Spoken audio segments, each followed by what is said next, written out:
Good morning, everybody. Yes, morning.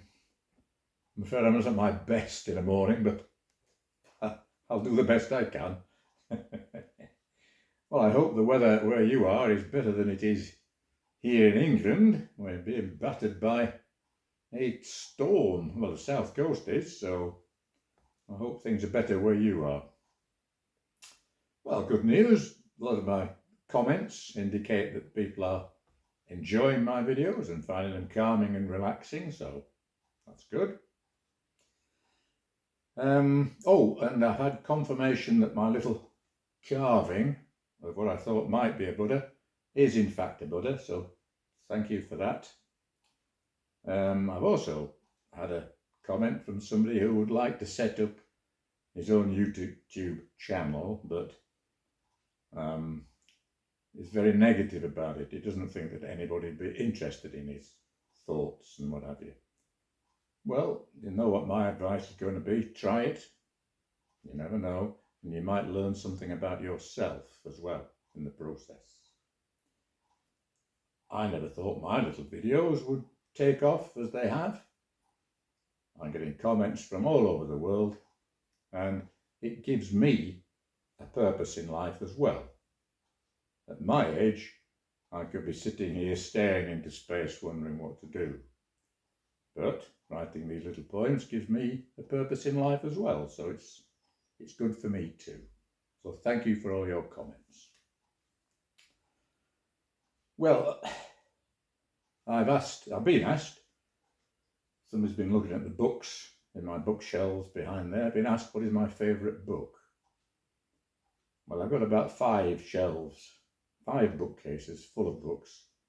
And I don't particularly have a favourite book, but I do have favourite authors, depending upon what the genre of the book is. I mean, for humour, I like Tom Sharpe, the man who invented Wilt. Douglas Adams, of course, The Hitchhiker's Guide to the Galaxy. Ben Elton, Stephen Fry, people like that. Good humorous books. For good stories, I've just discovered a chap called Paul Hoffman. Excellent books. Terry Pratchett, Khaled Hosseini, yes, Ian Banks, Lee Childs, David Donachie, endless. There's lots of tremendous authors out there, far too many to mention. For informative books, I find Brian Cox pretty good. Gets a little bit deep sometimes, but Richard Dawkins, bit of controversy with his books probably. David Attenborough always writes a good book. But my favourite author, if I had to name one, is a chap who combines a good story, good information, and in a very humorous manner, and that's Bill Bryson. So if you ever watch this video, Bill, thanks a lot for hours and hours of good entertaining reading. I love your books. And I've got loads of textbooks as well. I have a Kindle where I can download books off the internet, but you can't beat the feel of a good book. Well, today we have a world premiere of the work of a new aspiring young poet. He was inspired by last week's video, and it's my cameraman and eldest grandson, Cameron, who has had a go at writing a poem. Now, I wouldn't say, go on, Cameron. I wouldn't say he's a literary man by any means, but he's had a go. And here he is. So take it away, Cameron. Hello, everyone. I'd like to start off by introducing myself. Grandpa's introduced me as the cameraman. That is what I am. I'd like to start off by saying some of my favourite hobbies consist of piano playing, fitness, and probably my favourite, beating my grandpa at chess. He's not very good. Anyway, I'd like to get on with my poem, and this doesn't really have a general niche, but it's a poem. My grandpa is a very talented man. I'm surprised he doesn't get recognised when he's driving around in his van. His favourite activity is to play poles in the sun, but now it's winter and everything's gone glum. He writes his poem in his cosy corner. People all around watch and hopefully feel warmer. He's a kind man and has lots to spare.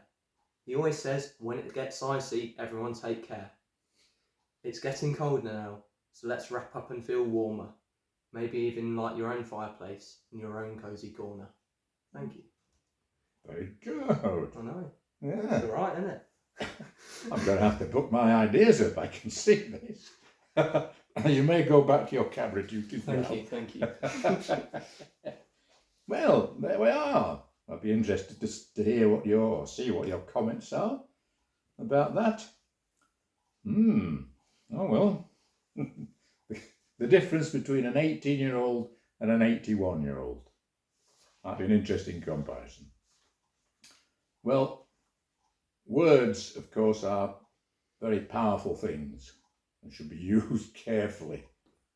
I mean, they can be used to encourage, to motivate, to amuse, to inform, but they can also be used destructively and harmfully. So, in my experience, you have to be careful when you choose your words.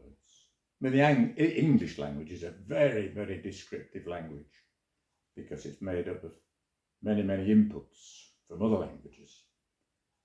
It's full of innuendo, ambiguity and double meanings, all of which have been used by writers and poets to add mystery and intrigue and humour to their literature. Well, I've listed a few examples of some words with humorous double meanings. Don't take these too seriously. For instance, the word alcopops. Does that mean alcoholic dads? Input. Could that be a good golf shot? As opposed to output, which is not a very good golf shot. Descent.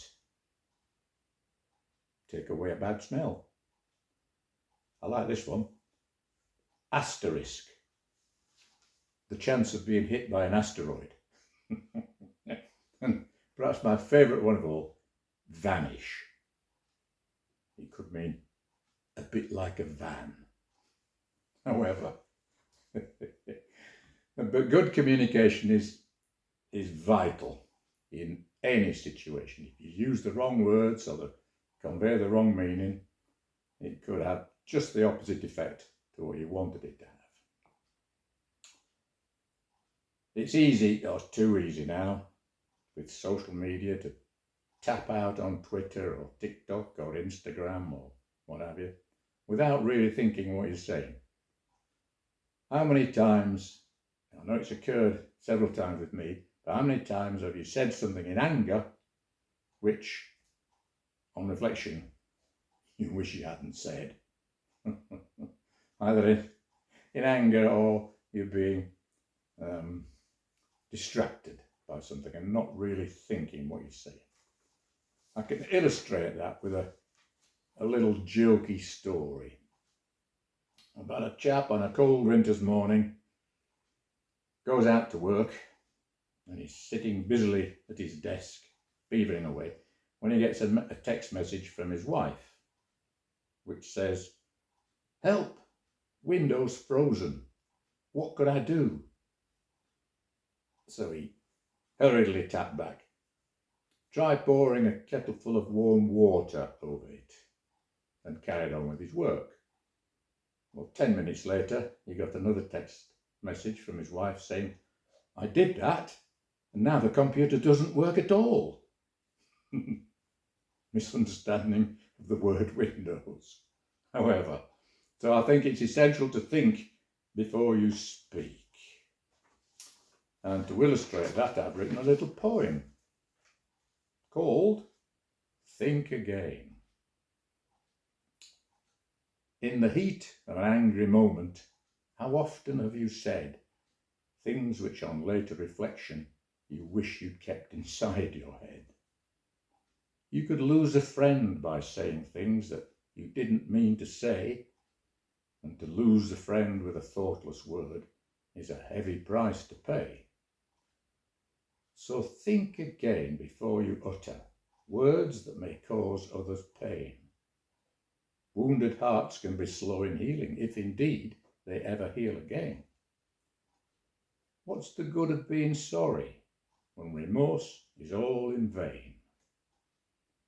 So curb the anger of the moment, and before you say things, think again.